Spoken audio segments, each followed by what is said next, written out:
I would like to welcome all of you to the first session of APA Lawyers Perspectives on Allyship series. My name is Zatharina Perez, and I am the current president of the California Asian Pacific America Bar Association. Like many of you, the recent and outrageous killings of Black Americans, including the horrific homicide of George Floyd, has prompted myself and the other members of Cal-APABA to take a look more closely at ourselves, our community, and how we can do more to bring about meaningful change to the racist systems that led to their deaths. We created and are partnering with other APA lawyers and bar associations on this series to provide a forum for this necessary introspection and discussion. Today's session takes a look back on the relationship between Asian and Black communities in the United States. The history is a complex one, with instances of allyship and division. Introducing today's panelists will be the famed Dale Minami of Minami Tamaki, LLP. Among his many fights for racial justice, Dale headed the legal team seeking to overturn the conviction of Fred Korematsu in the landmark case Korematsu v. United States. I now turn it over to Dale.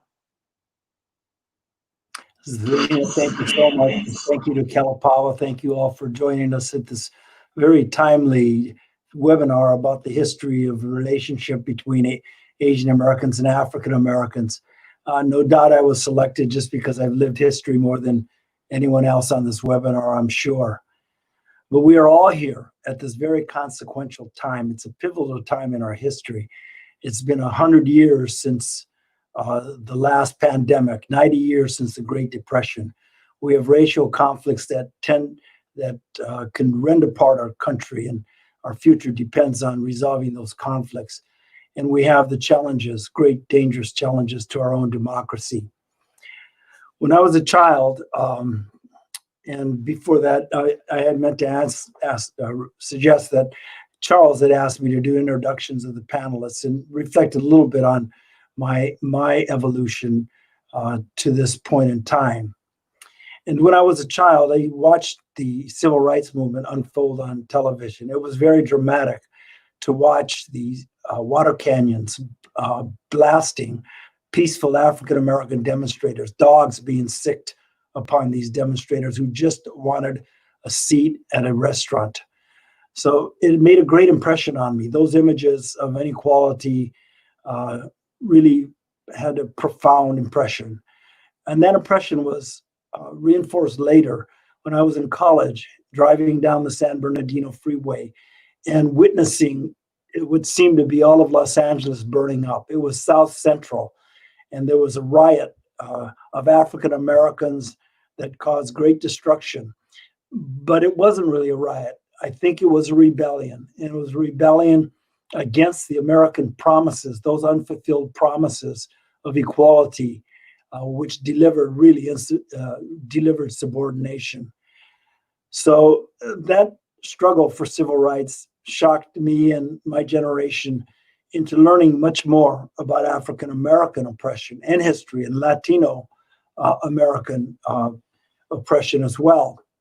I led us on a journey. I would begin reading voraciously Malcolm X, James Baldwin, Richard Wright, Ralph Ellison, the speeches of Martin Luther King Jr.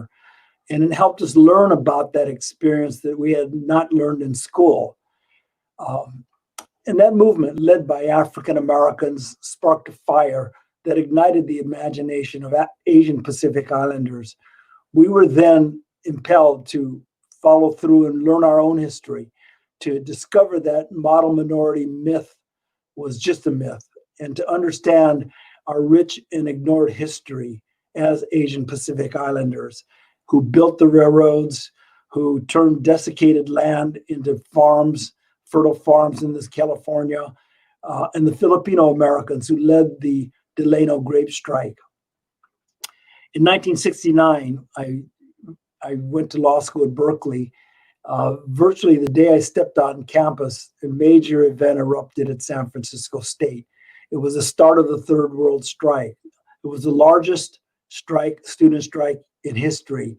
But what was significant was that it was a coalition led by African Americans, but also joined by Asian Americans, Latinx, and Native Americans, all of whom formed a coalition called the Third World Liberation Front.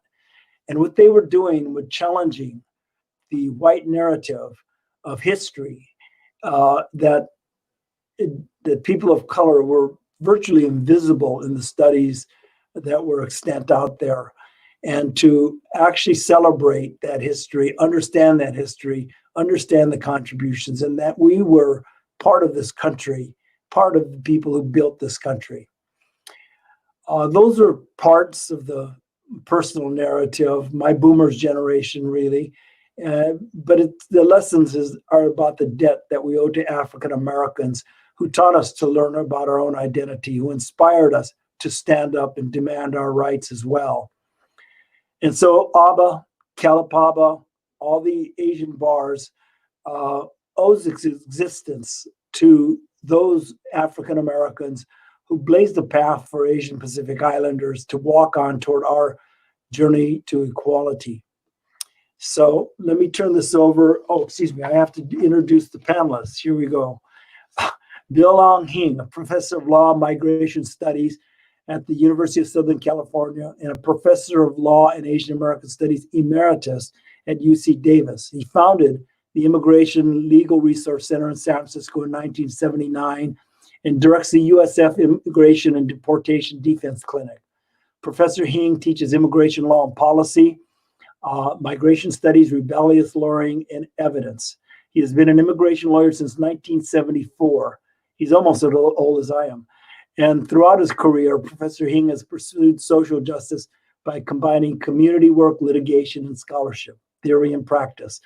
And on a personal note, we've been friends for many years. I met him in 1973 when he was at San Francisco Legal Aid, and I was a young attorney at the Asian Law Caucus. And Bill was working with some attorneys in a Supreme Court case on bilingual education, which eventually became Lau versus Nichols, a case they won.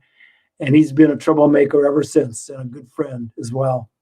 Professor Danny Widener teaches modern American history with a focus on expressive culture and political radicalism. He began his educational career at Echo Park Silver Lake People's Child Care Center before studying at Berkeley and New York University. He is an author of Black Arts West, Culture and Struggle in Post-War Los Angeles, and the co-editor of Culture and Struggle, the co-editor of Another University is Possible and Black California Dreamin', The Crisis of California African American Communities. His past and current political affiliations include serving on the Committee Against Anti-Asian Violence in New York.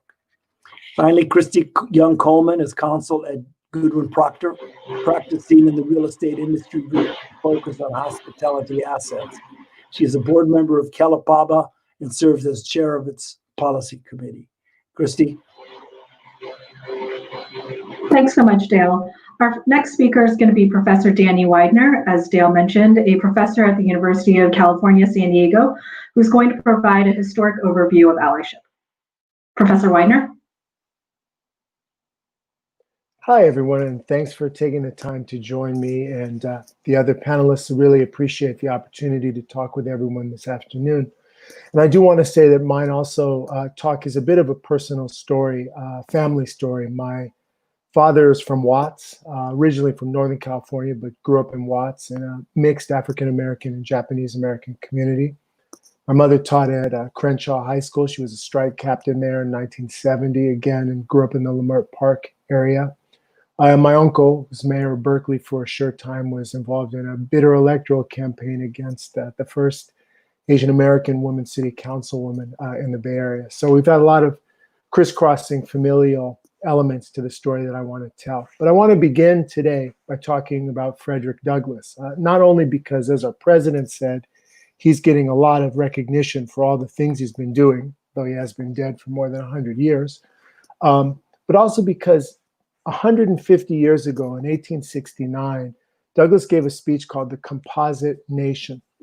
And in this speech, which was written against the backdrop of the end of the American Civil War, the emancipation of African American people, and a tremendous spike in violence against Black people. You may have seen today, there's an article in the New York Times that details that between 1865 and 1877, there were at least 2,000 documented murders of African Americans, mostly people who were trying to demonstrate and to seize basic political rights.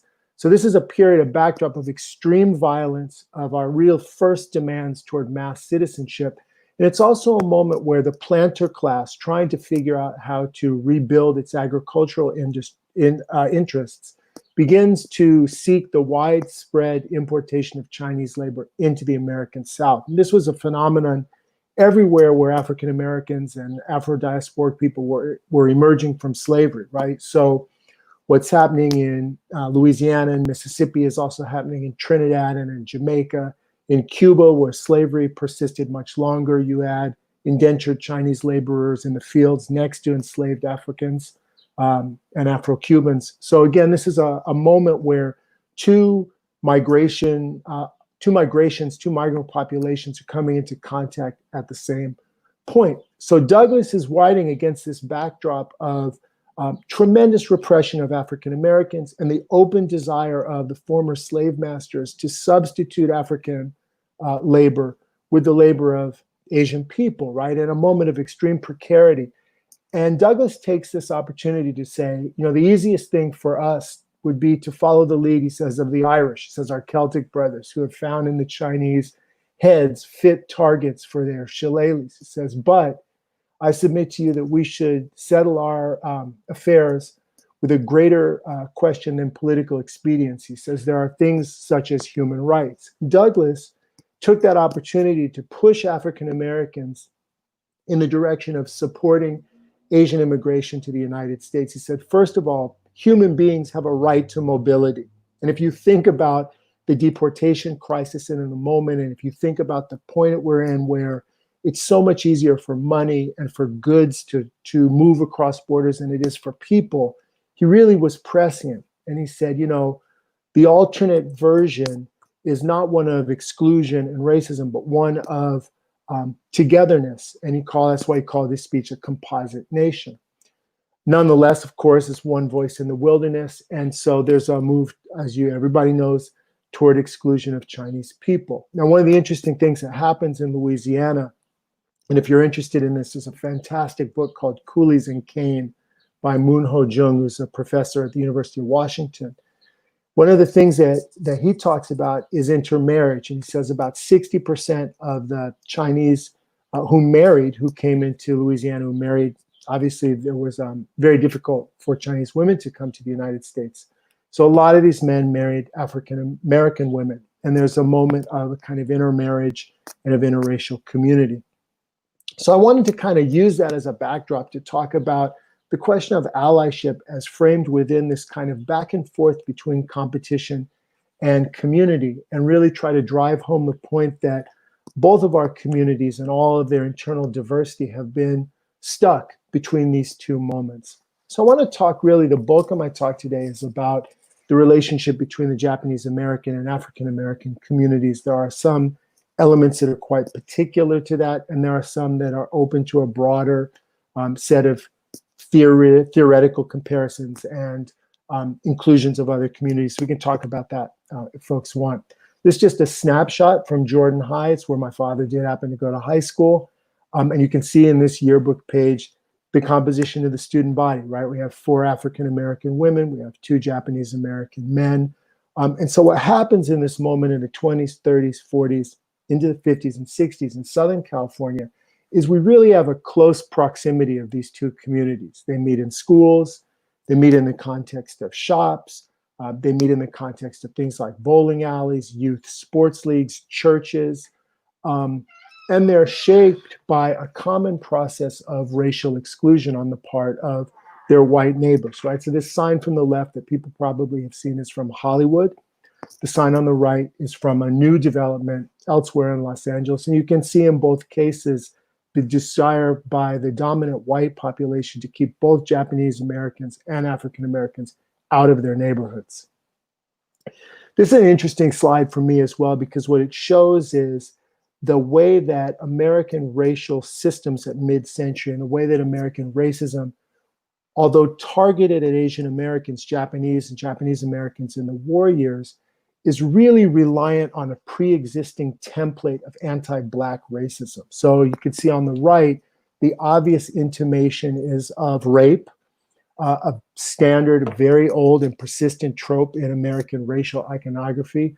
And on the left, you see a Japanese man who's portrayed essentially with an afro and with dark skin. So there's a message being sent out to Americans to understand the necessity for producing a new hostility or a renewed hostility toward Asian people through a pre-existing language of anti-Blackness. I think it's helpful to think about that, because as we talk about the post-war period and we talk about the political elements that were at play in something like the model minority myth, it's really vital to understand that American racism is fungible, it's mutable. And so although different groups will be positioned at different places in our racial order at different moments, the key thing to understand is as long as we live in a society dominated by white supremacy and by anti-Blackness, no other community of color is safe from being dragged in and pulled in to this system of a kind of overarching framework of racism.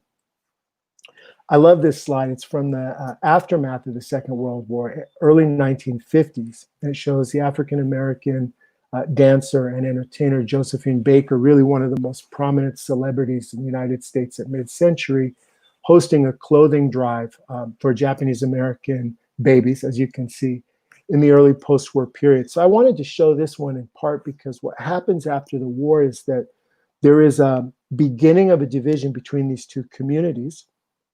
And then there are people who are working to rebuild that sense of those two communities as directly connected, as inhabiting the same spaces, and is really pursuing a partially linked struggle for the progress of both.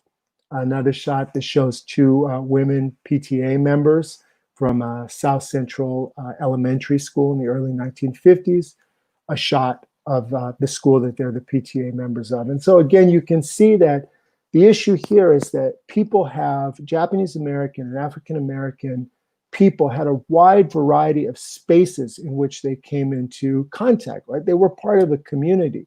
And like all communities, they had their points of tension and friction. The world of youth gangs is a really interesting and rich one in this regard. But they also had these spaces of collaboration and community and recreation. Here we can see a few folks who are from the JACL, participated in the March on Washington. It's quite interesting. People may know the history of this, but the JACL leadership had spots reserved next to King on the platform where the speaking was taking place. They said there were just too many people. They couldn't get through the crowd.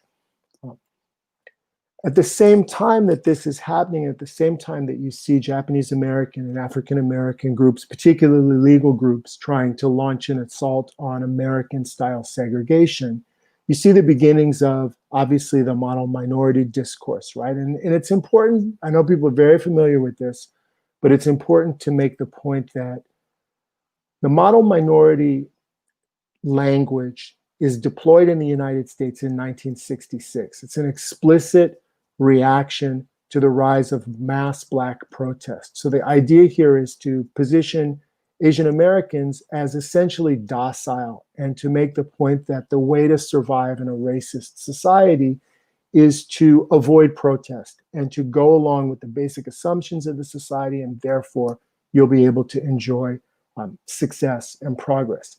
And that's really the idea and the ideology that the Asian American movement breaks decisively with, right? Dale mentioned this.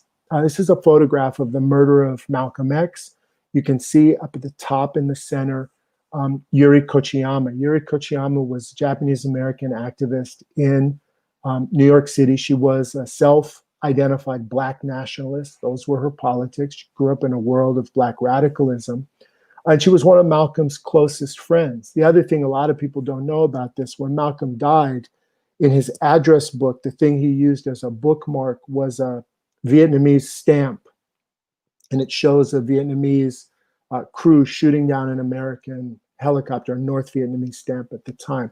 So Malcolm also was being pulled into this world where he saw the resistance of people in Asia against American colonial violence as really central to understanding the contours and the outlines of Black radicalism. People may also know this couple, James and Grace Lee Boggs, who are really critical folks in Detroit, really the most advanced and sophisticated theorists of thinking about how the Black Revolution in the United States fit into the other anti-colonial struggles abroad, principally in terms of China, Guinea-Bissau, and Vietnam. And so the point there again is to say that although oftentimes we don't know a lot of the histories of these more obscure radical folks, or we might not know what's in the background of a picture, the point is that at all of these moments, whether we're talking about the end of the Civil War and the labor issues that came out of that, or we're talking about the ideological frameworks of the model minority discourse, there's always been a counterattack on the part of African and Asian American people against the notion of our communities as immutably, inevitably, and completely divided, as occupying distinct spaces in this society and as shaped by a kind of hierarchy of higher and lower life chances, successes, and positionalities. You can see, again, this is another shot from the later 1960s, Asian American activists with Mexican American and African American radicals. This is on the steps of the Alameda County Courthouse. And on the right, you can see a recent poster by a Chinese American artist in the city, again, that links this language of yellow peril and its support for Black power. And this has been a little controversial. We can talk about it if folks want after in the chat and the Q&A. But the point there for me is to make, again, Dale's point that what has happened in the past has been Black radicalism in this society has not only been about Black people's assertions of their own humanity, their life chances, and their right to exist, but also it's opened a space for other groups to articulate their criticisms of American inequality, right? So it's been less a question of what do different groups do to help Black people than it is what is the language that Black struggle provides for other populations to think about how to confront injustice that they find and that they encounter on their own terms.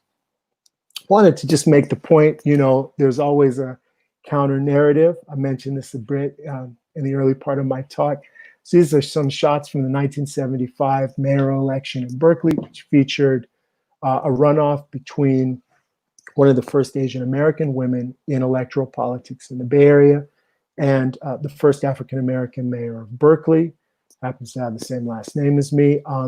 It's interesting because I made this point, you don't often know unless you know what you're seeing. So you see she's listed here as Kelly. This is Ying Lee, whose married name is hyphenated as Kelly. And so you wouldn't necessarily know that there's a piece of Asian American history in this electoral sign where Ron Dellums, who is a progressive Black elected official in San Francisco Bay Area, is endorsing this woman against an African American candidate who was too conservative for his taste.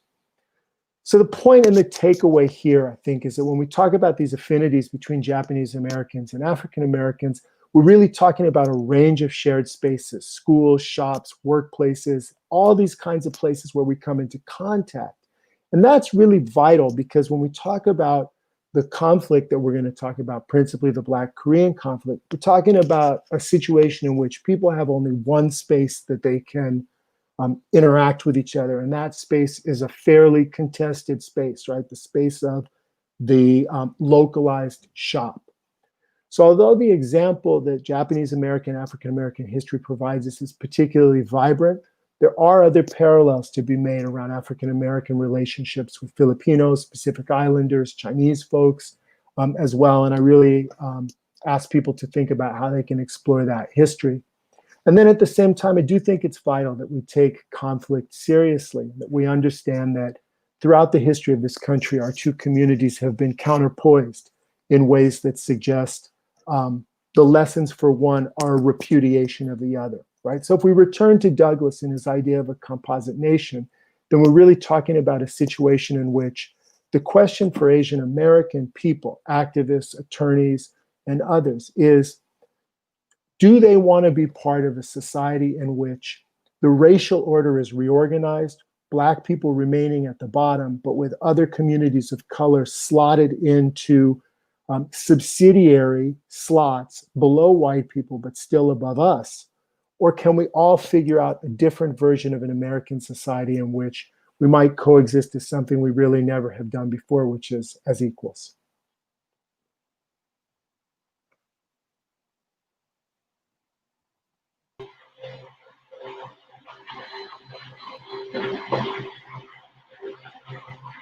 Thanks so much, Professor Widener.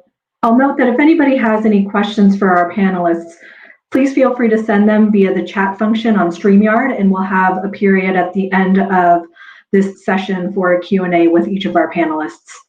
I'll be gathering these questions and we'll be happy to pass them along.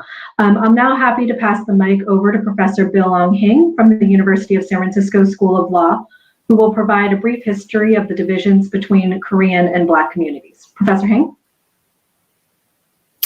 Thank you, Kristy. And thanks for the invitation to join all of you today. So why don't you go ahead to the next slide, Patty, thanks. It was almost 20 years ago in March 1991 that a videotape stunned the world into silence. The tape portrayed a scene straight from the evening news, South African style, to be honest with you, an African-American man on the ground struggling to escape, surrounded by 20 white police officers, 4 of whom were beating him viciously that night with sticks and stunning him with a taser. That was a frightful, single-minded scene, and many people around the world could not believe that such an event had occurred in the United States. The brutal beating of an unarmed civilian was hard to understand. And the videotape that was caught in a clunky old videotape by a neighbor nearby depicted the officers, to be honest with you, just plainly doing business as usual.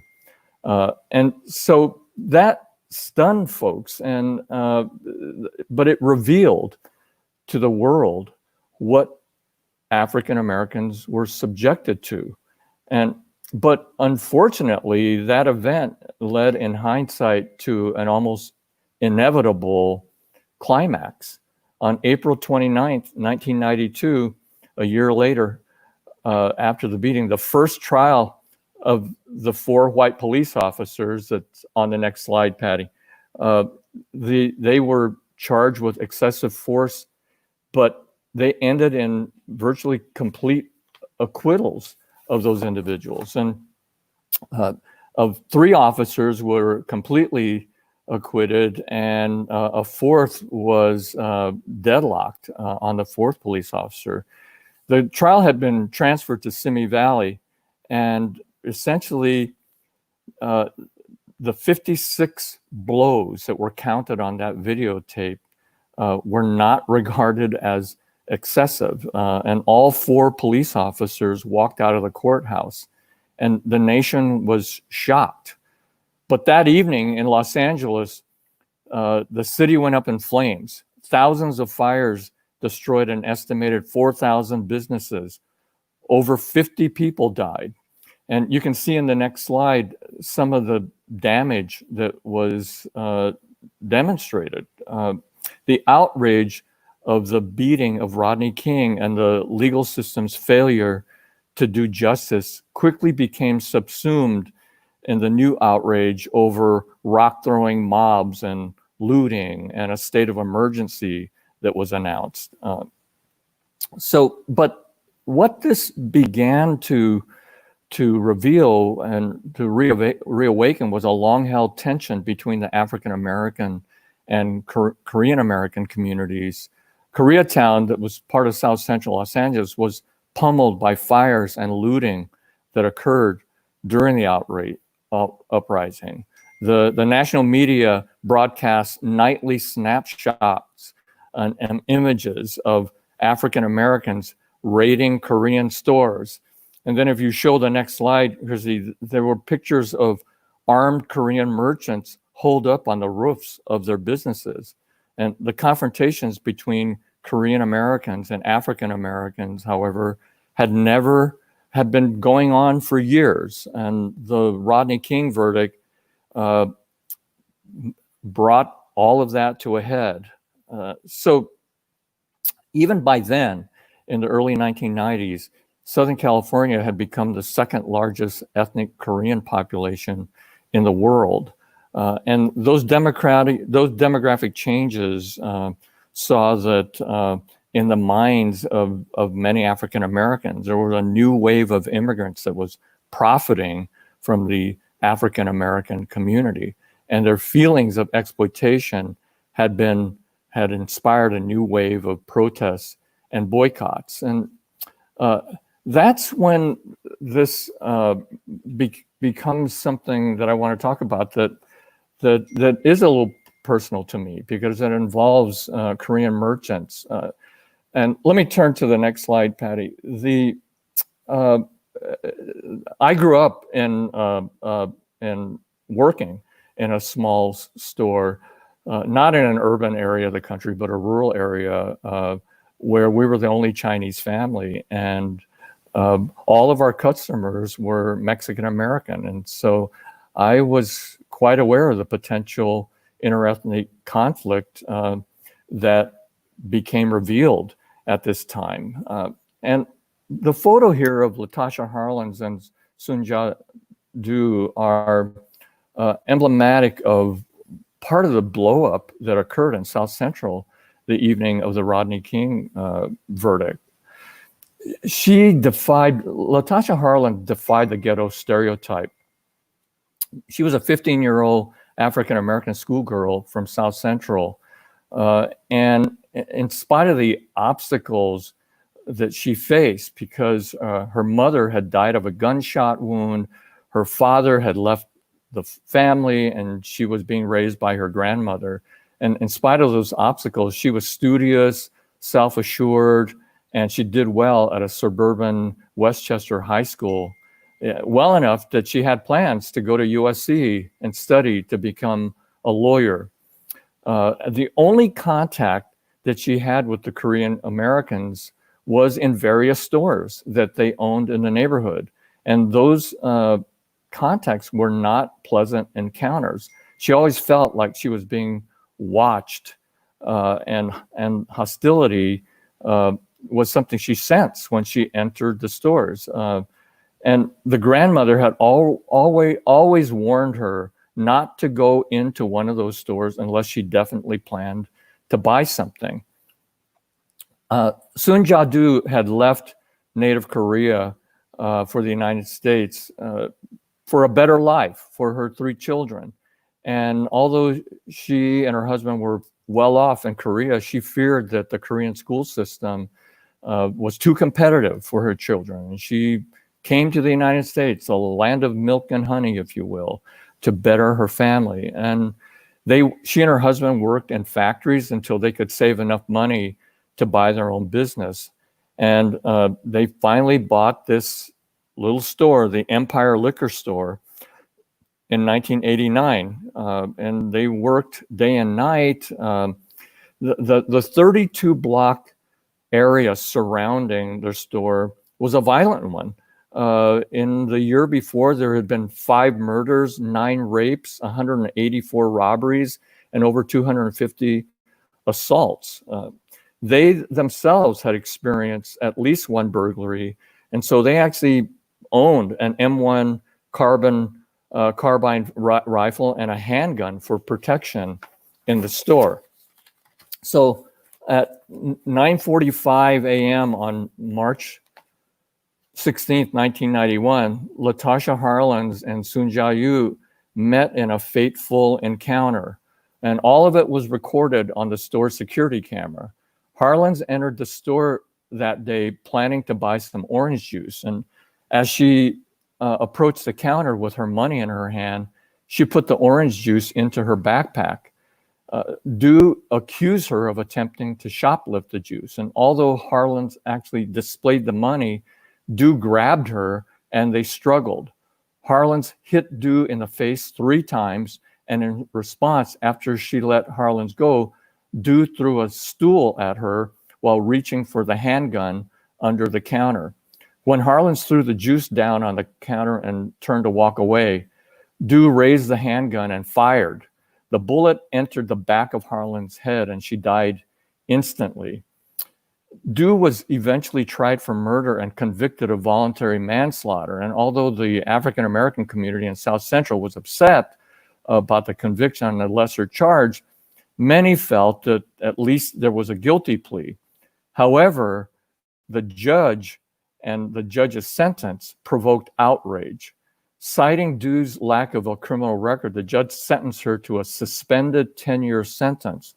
And the judge also ordered community service and a $500 fine. And the community cited that incident when the outrage broke out following the verdict and the Rodney King shooting. So if you turn to the next slide, Patty, I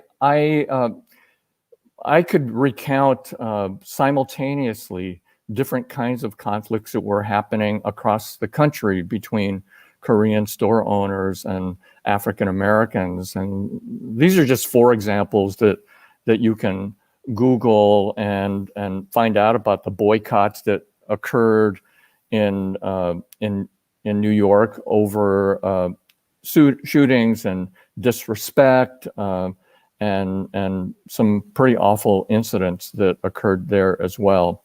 But I want to spend my last few minutes talking about the next slide. And what I want to talk about mostly, Patty, if you can go to the next slide, is what I think is the duty for all of us as attorneys to work for the common good. I confess that after that I'm referring to something that I wrote 25 years ago on why I believe that when we represent clients where there's potential racial conflict, that we ought to think very seriously about what we're doing. And I was motivated to write this piece 25 years ago because after what happened in South Central, and there were mostly Blacks that were arrested for the lootings that occurred and the arson that occurred, there were some calls by Asian American activists that the African American defendants should be prosecuted for hate crimes. And I very strongly disagreed with that, and I still disagreed with that. And the same thing was happening in New York at the time. Yes, there was a Governor Cuomo at that time as well.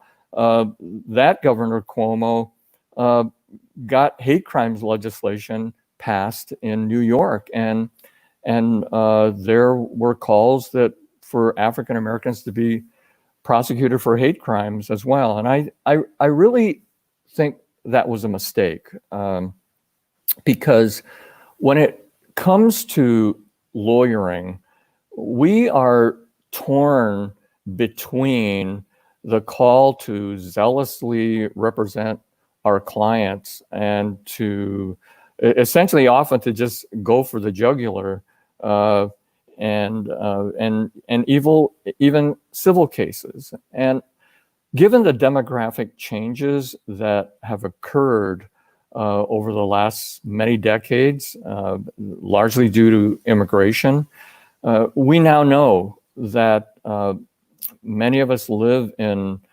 very, very diverse communities where the prospects of racial conflict can occur, and or regular kinds of legal conflicts can occur, and the odds are that oftentimes the defendant or the plaintiff across the table or on the other side of the lawsuit is another person of color. And I think that it's often too easy to for clients in particular to fall prey to instincts that unfortunately many of us have and many of our clients have, to pull out well-worn tropes of racial animosity, and but when we look at the, and I won't get into detail because I don't want to bore all of you, but when you look at the rules of professional responsibility, layered within those rules are rules that call us to do better for society, and I think that we have a duty to our clients to also talk with them about the ramifications of positions that they might take if they take a position that might invite more racial animosity. And I just even going back to what happened in South Central, I'm sure many of you know Angela O, who she was catapulted into the national stage because of what was happening in South Central at that time, and she represented many of the merchants, and many of the merchants called her not Korean enough because Angela was talking about building bridges with the African American community, and her position ultimately prevailed. At the same time, in San Francisco, for example, one of the organizations that Dale founded, the Asian Law Caucus, they were handling cases involving racial conflict in public housing, where Cambodians were victimized by African American tenants. But the Asian Law Caucus at that time, Gen Fujioka was the housing attorney there. He refused to go there in terms of the racial conflict, and he depicted what was happening in public housing in San Francisco as a security problem that affected everyone. And I applauded again at that time for what he did. And so I just want to leave that thought with all of you that that when we as lawyers are in situations where potential racial conflict rears its ugly head, that we ought to feel that we have the license to have a frank conversation with our clients about strategies and how to depict things, and how and whether we use the media in order to not foment more racial conflict unnecessarily. Thank you. I'll stop there.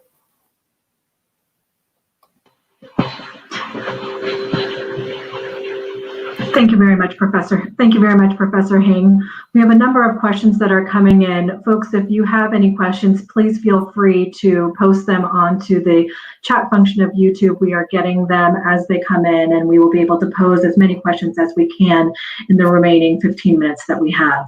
A question that was received from Shinhong Bayan for Professor Widener.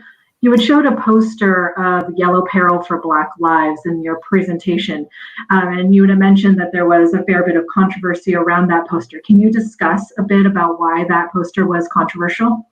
Yeah, sure, definitely. I think that the issue is there's a division of opinion among African Americans about this particular moment. So there are people who feel like, and I think it's really a Californian question specifically, which is in places where there's a lot of racial diversity and there are many communities of color, there's a feeling among certain African Americans that we've been too quick to move past concerns that are specific to the Black community.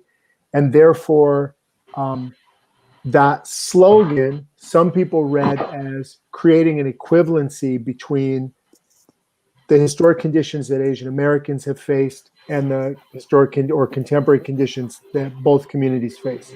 It's not my opinion, in the sense that I think that one of the challenging things for people to figure out, and it's figured out differently in different places by different people, is how to make sense of the way that all of us are victims of a racist society in ways that are unique to each of our communities, right? So the issue of anti-Blackness for me is not divorced from the issue of anti-Asian violence, and the comments that Professor Hing made about the issue of the destruction of Korean shops in South Los Angeles is one in which I think it's critical to understand that the state chose not to defend those people, right?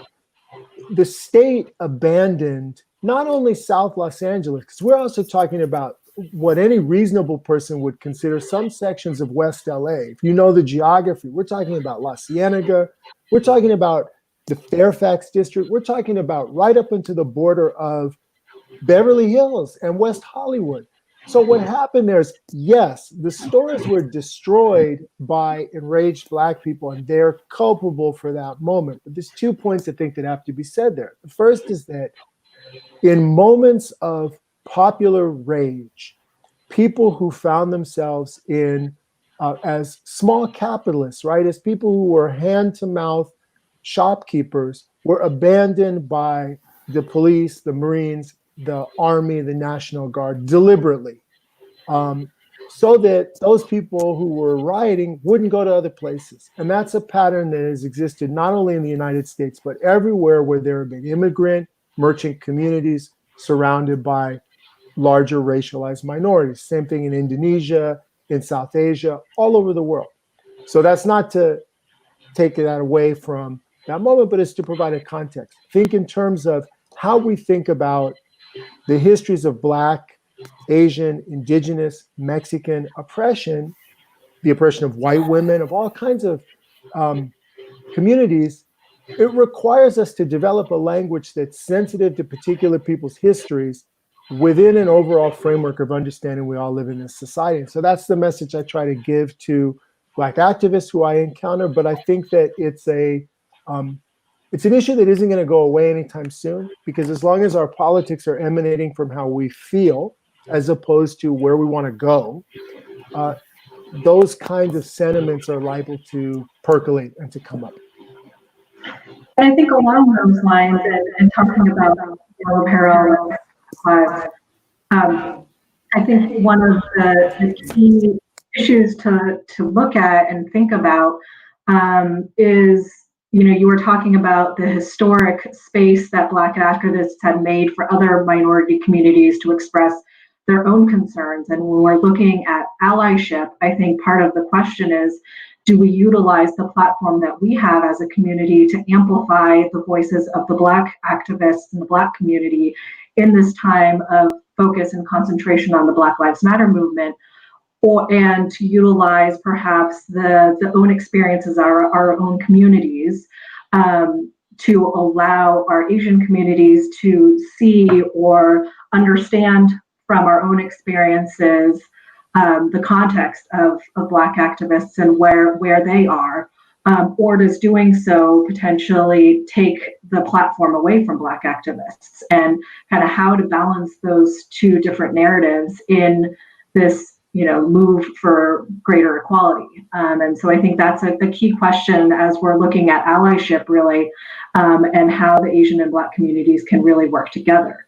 How do you see that in the current context and in the current kind of environment how can we best utilize our own voices? Can I comment on that, Kristy? Yes. Yeah. So I'll tell you, without naming names, I'm on the board of an organization that's an immigrant rights organization that recently was asked to sign a letter that from prominent immigrant rights organizations that because of what's happening on the street, and part of the call was to defund the police.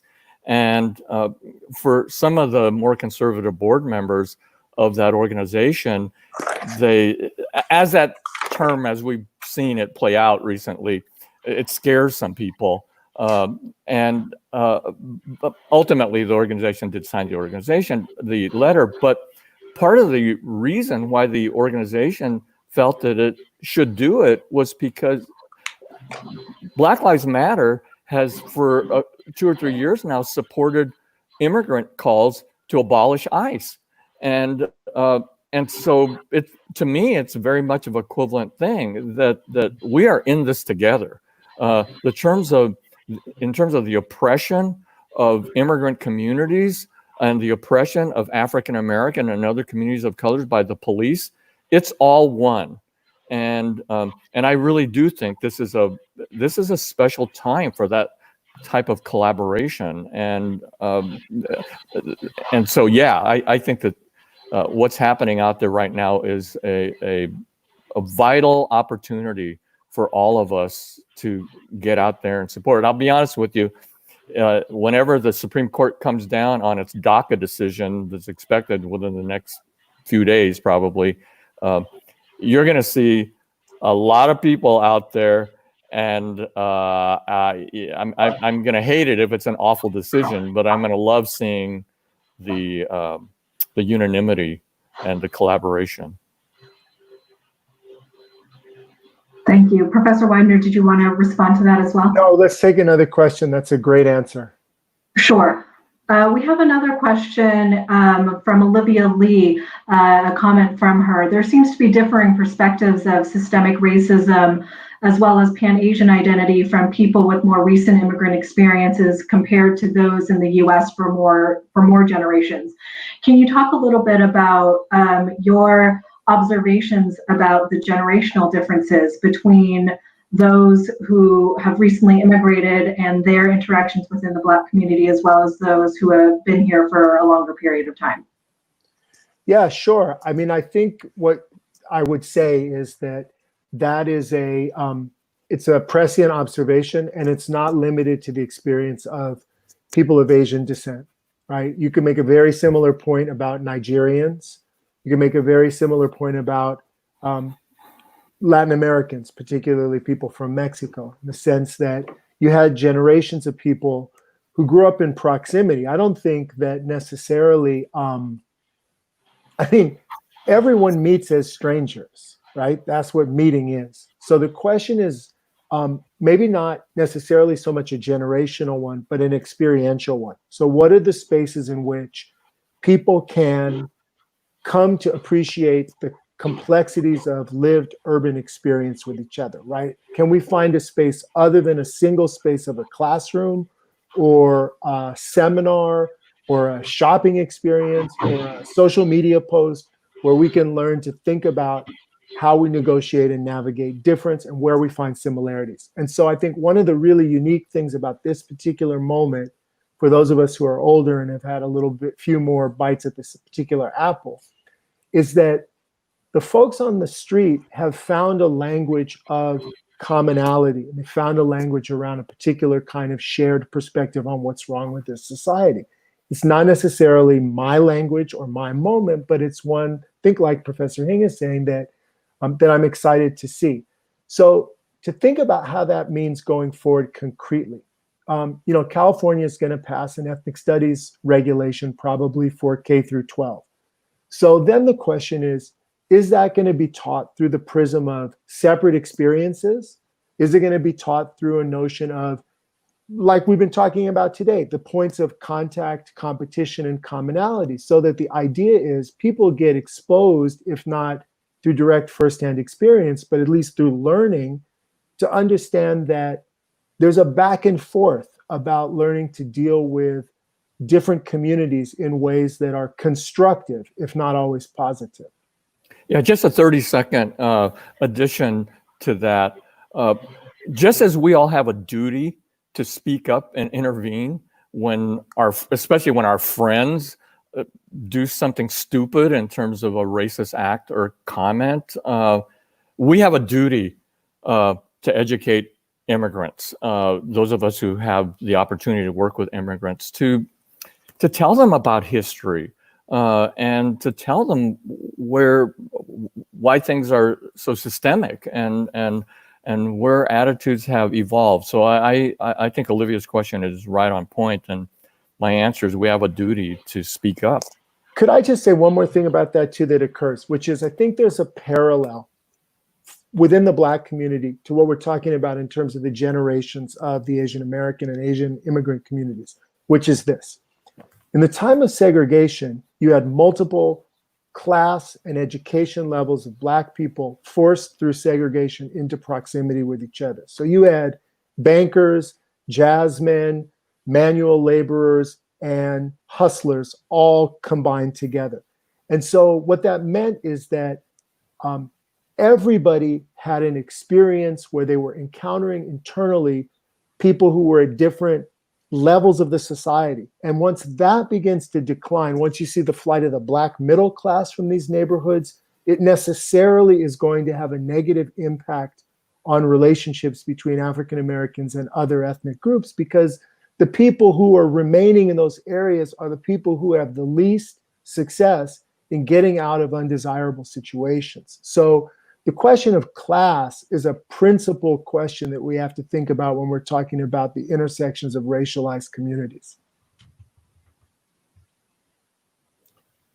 I think Dale wants to respond. Yeah. Yeah, actually, the issue that you raised, Bill, about the generation, about immigrants, it's come full circle here now today with the ACA 5 affirmative action that's come up. And a couple things. One is that it is true that a lot of the opponents of affirmative action are immigrant Asian American groups, and they're have a multitude of organizations, some which I doubt are legitimate, but many are. And they have their own version of why they are denied equality. And you could understand when the kids aren't getting into college, which they think now are problems that we're pandering to other minorities, which is not true according to statistical studies. But I think what you said, Bill, it's not necessarily their fault. I don't think they understand the history of African Americans who have blazed that path for us. And I think it's part of the Asian Americans, generations who have been here, to educate them, because we haven't done a good job of that. We haven't reached out to them and to understand that they are getting advantages and privilege, and they are privileged in this country. So that's one thing I wanted to mention. So that conflict is really present right now as we move to the Senate and move to votes on the different generations. I think the other thing that we should consider too is that whole hierarchy of oppression, and not let that divide us. Some Asian Americans that I've talked to are saying, well, what about all the violence against Asian Americans now in public because of the coronavirus? I've been counseling, and my advice is, we can't elevate that above what's happened to George Floyd and other African Americans. I mean, they part and parcel of the same racism, maybe, but at the same time, I think you need to respect the 400 years of slavery, the systematic dismantling of the African American family, the lynchings, and understand that history is so much more serious. But it's not to minimize what's happening to Asian Pacific Americans. We just have to see that as an alliance, as a chance for us to come together and understand each other better and build that coalition, which I'm seeing, of all the Asian Pacific American organizations are speaking out publicly, which I think is really important in support of the Black Lives Matter. And Black Lives Matter was, a fringe group in a way considered by majority 5 years ago, and now they're being respected as a legitimate organization, and a chance for us now to create the alliances that you mentioned, Bill, about immigrants, about Asian Pacific Americans and African Americans. So I see this as a great opportunity for us, as long as we have the right messaging. Thanks so much, Dale, Professor Widener, and Professor Hing. I now want to reintroduce Zatharina Perez, Cal-APABA's president, for closing remarks and also to preview the next panels of our Perspectives on Allyship series.